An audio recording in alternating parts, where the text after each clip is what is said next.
Teman pokoknya yang tadi mengeluh mengenai berbuat baik tidak disukai orang itu, saya menganjurkan dua hal. Yang pertama, coba Anda mencari manfaat yang kecil-kecil saja di sekitar Anda. Anda menolong orang, Anda melakukan sesuatu yang baik, yang berguna, tapi secara tekun dan terus. Mbuh kuwi hubungan karo ibumu, hubungan karo cah cilik, apa segala macam yang tidak menimbulkan bias, tapi ya gitu ya. Jadi semacam torikot kecil di mana Anda menolong atau bermanfaat untuk orang lain dalam waktu tertentu. Satu. Mudah-mudahan Allah membukakan jalan. Nomor dua, Anda mempelajari bahwa orang yang menderita itu jumlahnya sangat banyak dan ada orang yang memang memelihara penderitaannya demi supaya Allah dekat sama dia. Saya kasih contoh dua ya. Satu yang saya pernah cerita kepada Anda, ada seorang Nabi Musa kan dikasih tahu Allah bahwa bukan kamu Musa yang paling hebat, yang paling dekat denganku, ada orang yang sangat dekat denganku, kata Allah. Nabi Musa, lu siapa ya Allah? Terus singkat kata Allah menunjukkan ada orang namanya ini, dia dalam keadaan sangat sakit, dia sangat dekat dengan saya. Terus Nabi Musa mencari orang itu, ternyata orang itu sangat mengharukan keadaannya, dia tergeletak, sakit, sangat kurus dan meripatnya nganti mendulu, ya. Mendulu ngerti, sampai bola matanya itu keluar dari kelopaknya sedemikian rupa.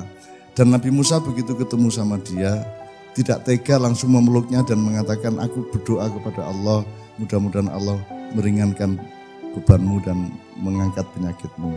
Orang ini malah marah, loh jangan. Loh saya ini dekat dengan Allah itu karena saya keadaannya begini, kalau saya keadaannya nanti normal, saya belum tentu bisa sedekat sekarang ini dengan Allah. Itu. Jadi ini kan soal hikmah tadi Mas. Jadi tergantung pemanaan Anda atas apa yang Anda alami. Itu.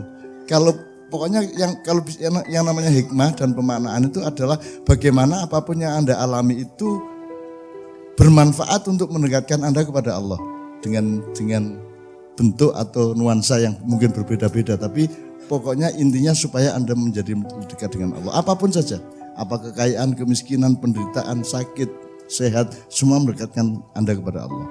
Kalau itu yang Anda cari hikmahnya, insya Allah Anda akan ditunjukin jalan-jalan di luar penderitaan Anda itu, Anda akan menemukan keindahan-keindahan yang lain. Yang nomor dua, Uwais Al-Qarni. Jadi ada seorang Muslim yang tempatnya di mana tuh? Kira-kira di Yaman, di daerah Yaman. Jadi jaraknya mungkin ratusan kilo dari Madinah. Ya. Pada suatu Rasulullah berpesan kepada Sayyidina Umar bin Khattab alaihissalam untuk Umar, nanti kalau saya meninggal, kamu masih hidup, kamu cari orang yang namanya Uwais Al-Qarni.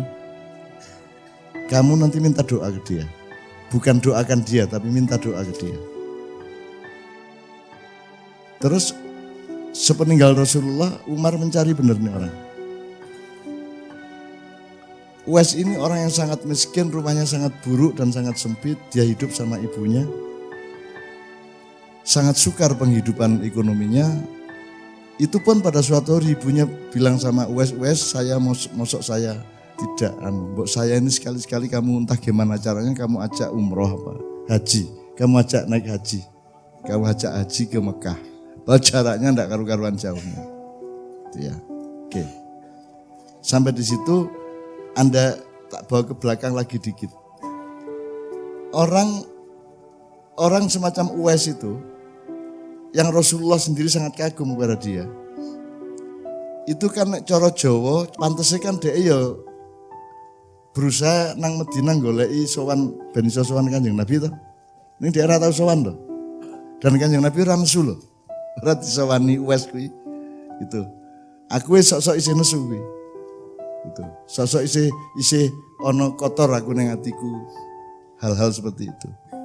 Rasulullah tidak, karena Rasulullah sangat menghormati Uwais. Nah, Uwais ini begitu diminta oleh ibunya untuk menaikkan haji, ibunya itu, Uwais terus nyelengi uang dan akhirnya dia beli sapi kecil. Pedet. Isi kalingan ya pedet ya.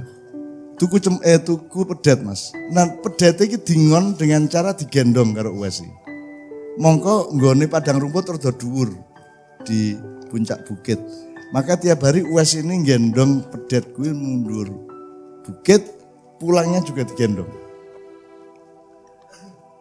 Padahal pedet kan saya dino, saya gede, tapi sekian bulan dia gendong terus. Makin berat.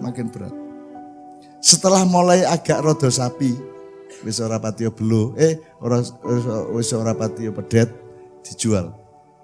Nah, hasil uang penjualan sapi kecil ini dipakai untuk sangu ke Mekah, mengantarkan ibunya.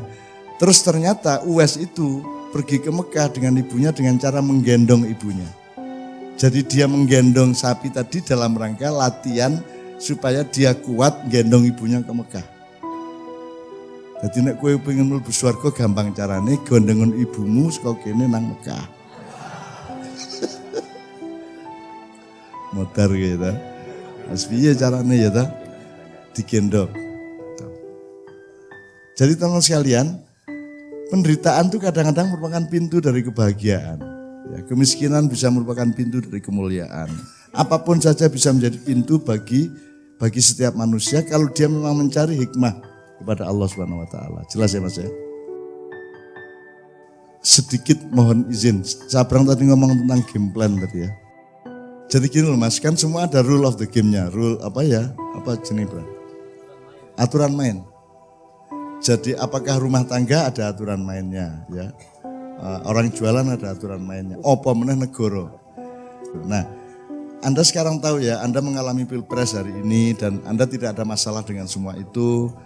Nah, Anda juga sekarang tahu kemarin kejadiannya adalah bahwa 2 capres itu oleh Allah tidak diizinkan untuk ketemu saya di Gatipiro, padahal sudah direncanakan sampai yang satu 4 kali, yang satu 3 kali, dan ada pertemuan terakhir di Cibubur, Depok, Jakarta, tapi juga oleh Allah digagalkan.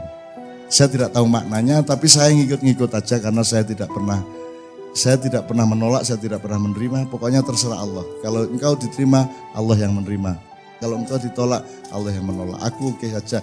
Karena saya mengayomi dan menghormati mereka semua. Tapi kenapa saya tidak nyapres? Kenapa saya tidak nyalek? Kenapa saya tidak menjadi pejabat? Kenapa saya tidak menjadi menteri? Karena saya tidak sepaham dengan aturan main Republik Indonesia. Jelas ya Mas ya? Jadi orang ngono kuwi nek prasaku negara kuwi ora kaya ngono kuwi Indonesia, ora kaya ngono pemerintah, ora kaya ngono kuwi pemimpin, ora kaya ngono kuwi sak piturute. Lah saya tidak mengecam, saya tidak berontak, wong kuwi ya karepmu apik ya ta, wong kabeh ya wis gede-gede. Aku mengewangi rakyatmu sak iso-isone, muga-muga iki merupakan sumbangan untuk masa depan setelah kalian berdua nanti selesai jadi presiden. Gitu kan? Muga-muga nanti Anda sudah mulai berperan dengan cara pengelolaan negara yang lebih baik dibanding yang sekarang. Ya. Selebihnya saya tidak ada urusan dengan persaingan, tidak ada urusan dengan kekuasaan. Saya hanya ngikut apa yang Allah perjalankan pada hidup saya. Minal Masjidil Haram ilal Masjidil Aqsa alladzi barokna haulahu linuriyahu min ayatina. Gitu ya. Kan Pak Muzamil tadi ngomong Anda enggak bisa mi'raj, gitu kan? Kalau ngomong ini dikit Mas. Yang diizinkan berisra mi'raj itu Nabi Muhammad tok apa boleh lainnya? Mungkin enggak Anda bermi'raj? Mungkin ya, asik nih. Bahwa kita ternyata belum mengalami ya enggak apa-apa. Tapi kita punya loh. Terus untuk apa dipamer-pamerkan ke kita soal Isra Mi'raj kalau kita sendiri tidak? Kan kita disuruh mengikuti jejaknya Rasulullah. Siapa tahu mungkin bentuknya Isra Mi'raj itu bermacam-macam dan yang bisa dicapai oleh tingkat software dan tingkat softwarenya Rasulullah beda dengan yang bisa kita capai. Tapi sesungguhnya semua adalah Isra Mi'raj dan hidup kita adalah Isra. Kita ulang alik dari Masjidil Haram kepada Masjidil Aqsa yang kemarin terbakar bersamaan dengan Notre Dame di Perancis. Yang dimaknai macam-macam dan kita belum memaknainya dan mungkin tidak perlu memaknainya. Ya teman sekalian, bismillah. Sekarang ini peringatan dari nenek-nenek kita, kakek moyang kita, man paman sing guyan jaran. Ini peringatan jangan sampai bangsa Indonesia kehilangan katoknya, jangan sampai kehilangan pakaiannya, jangan sampai kehilangan dodotnya. Ya, supaya nanti tetap bisa sebo menggo sore, supaya masa depan bisa kita tempuh dengan martabat dan harga diri yang setinggi-tingginya sebagai bangsa Indonesia dan umat manusia. Amin ya rabbal alamin. Monggo Mbak Yuli, kemudian diteruskan Mbak Nia nanti selawat Madura. Monggo Mbak Yuli.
Assalamualaikum, selamat datang di P5 Iya. Berikut ini adalah kutipan video Sinau Bareng tahun 2018. Dan sebatas yang dapat kami tangkap, kurang lebih beginilah ulasan, rangkuman, atau pointernya. Pointer yang pertama, pada kutipan video Sinau Bareng kali ini kita belajar dari seorang jamaah yang bertanya kepada Mbah Nun. Dan kurang lebih begini inti dari pertanyaannya. Bagaimana ketika ada orang yang berbuat baik tapi malah tidak disukai bahkan dibenci oleh orang lain sehingga justru merugikan dia dan malah membuatnya menderita? Dan kurang lebih beginilah respon yang Mbah Nun tawarkan. Jadi pertama-tama Mbah Nun menganjurkan kepadanya untuk mencari manfaat dari yang terkecil-kecil dulu saja di sekitar Anda. Intinya, yang pertama, Mbah Nun menganjurkan untuk memulai berbuat baik atau bermanfaat dari yang terdekat-terdekat dahulu saja, dan dari yang terkecil-kecil terlebih dahulu, tapi secara tekun dan terus-menerus. Mbah Nun juga mencontohkan, misalkan menolong ibumu, menyayangi anak kecil, atau apapun saja, yang penting yang tidak menimbulkan bias. Pointer selanjutnya, Mbah Nun ngendiko bahwa orang yang menderita itu jumlahnya sangat banyak, dan ada dari mereka yang memang sengaja memelihara penderitaannya demi supaya Allah dekat kepadanya. Kemudian Mbah Nun mencontohkannya, pada zaman Nabi Musa dulu ada seseorang yang sudah tua dan matanya sakit parah. Saking parahnya, matanya sampai mendolo mau keluar dari kelopak matanya. Sampai di sini kita ingat bersama bahwa Nabi Musa adalah kalamullah atau juru bicara Allah. Dia adalah nabi yang bisa berbicara langsung dengan Allah. Jadi ceritanya, pada suatu ketika Nabi Musa berdoa kepada Allah, kemudian Nabi Musa bertanya kepada Allah begini, "Ya Allah, apakah ada manusia lain di dunia ini yang lebih dekat kepadamu melebihi aku?" Allah pun menjawab, "Ada, Musa." Singkat cerita, Allah menunjukkannya, kemudian Nabi Musa mencarinya. Dan setelah Nabi Musa menemuinya, ternyata orang itu buta dan sudah tua yang tinggal di pinggiran pasar. Pokoknya kondisinya sakit parah, sampai-sampai matanya mau keluar. Sontak saja Nabi Musa menangis tidak tega melihat keadaannya dan langsung memeluknya. Saat Nabi Musa memeluknya, beliau berbisik lirih seraya memanjatkan doa agar Allah mengangkat penyakit dan deritanya. Belum selesai Nabi Musa berdoa, orang tua itu mendorong Nabi Musa dari pelukannya sembari berkata, "Siapa kamu? Kamu jangan mendoa-doakan saya agar sembuh. Karena dengan sakit ini, maka aku dapat dekat dengan Allah. Kalau saya bisa melihat, belum tentu saya bisa sedekat ini dengan Allah." Kurang lebih gambarannya begitu yang sering Mbah Nun ceritakan. Intinya pada pointer ini Mbah Nun menawarkan kepada penanya supaya pintar-pintar menemukan hikmah dari apapun saja yang Anda alami, bahkan penderitaan sekalipun. Jadi apapun saja yang kita alami di dalam kehidupan ini, cobalah temukan itu sebagai wasilah untuk mendekatkan diri kepada Allah. Entah itu penderitaan, kebahagiaan, kemiskinan, atau apapun saja, jadikan itu menjadi hikmah sebagai jalan untuk dekat kepada Allah. Karena kalau itu yang Anda niatkan, maka insya Allah, Allah akan tunjukkan jalannya. Di luar penderitaan itu, Anda akan menemukan keindahan-keindahan. Kurang lebih, itulah yang Mbah Nun tawarkan pada pointer ini. Kemudian pada pointer selanjutnya, Mbah Nun merespon apa yang sebelumnya Mas Abrang kemukakan mengenai game plan. Dan kurang lebih sebatas yang dapat kami tangkap, garis besar pada pointer ini adalah, menurut Mbah Nun, segala sesuatu itu ada rule of game-nya, ada aturan mainnya. Entah itu agama, rumah tangga, perusahaan, negara, atau apapun saja. Sampai sini selanjutnya Mbah Nun mulai mengemukakan maksud beliau. Jadi beliau kan sering sekali didatangi petinggi-petinggi, dimintai tolong dan sering diminta untuk bertemu ini itu. Namun kenapa beliau tidak pernah sedikit pun berpikir untuk menjadi menteri, presiden, atau apapun saja? Jadi menurut beliau semua karena beliau tidak setuju kepada rule of game-nya, tidak setuju kepada aturan mainnya Indonesia. Karena sukar bagi Mbah Nun untuk meletakkan dalam diri dan akal beliau bahwa ini adalah negara. Karena perasaan Mbah Nun yang disebut negara seharusnya bukan seperti begini ini. Yang namanya Indonesia itu bukan seperti begitu itu. Yang namanya pemerintah itu tidak seperti begitu. Yang namanya pemimpin itu bukan seperti begitu dan seterusnya. Namun Mbah Nun menegaskan bahwa beliau tidak menyalahkan, tidak mengecam, juga tidak memberontak. Wong Anda juga sudah besar-besar semua, sudah bisa berpikir. Beliau hanya membantu rakyatnya sebisa-bisanya. Semoga itu adalah sumbangan dari beliau untuk masa depan bangsa Indonesia. Sehingga kelak saat anak-anak muda yang sudah giliran untuk mulai berperan, semoga Indonesia dapat dikelola dengan lebih baik dari generasi sebelum-sebelumnya. Selebihnya, beliau sama sekali tidak ada urusan dengan persaingan, kekuasaan, jabatan, atau apapun saja yang sifatnya adalah keduniawiaan. Beliau hanya ngikut kepada apa yang Allah perjalankan kepada hidup beliau. Pointer yang terakhir, Mbah Nun mengajak untuk mendengarkan pesan dari kakek nenek moyang kita kepada bangsa Indonesia pada lagu Man Paman yang akan dinyanyikan oleh Kiai Kanjeng. Karena pada lagu Man Paman Singguyang Jaran ada pesan dari kakek nenek moyang kita kepada bangsa Indonesia agar jangan sampai kehilangan celananya. Artinya, jangan sampai kehilangan martabatnya, harga diri, apalagi sampai menjadi budak dari buto ijo. Oke dulur-dulur, sampai di sini dulu ya ulasan atau pointernya. Sebenarnya masih ada begitu banyak hal yang dapat kita pelajari bersama dari kutipan Sinau Bareng pada video ini. Ulasan, pointer, atau rangkuman yang kami ungkapkan itu hanya sedikit gambaran saja. Dan semua yang kami ungkapkan itu bukanlah sebuah kebenaran. Hanya saja, semoga dapat sedikit menambah referensi. Mohon maaf atas semua kelemahan sudut pandang kami. Matur suwun dan sehat selalu saudaraku. Wassalamualaikum.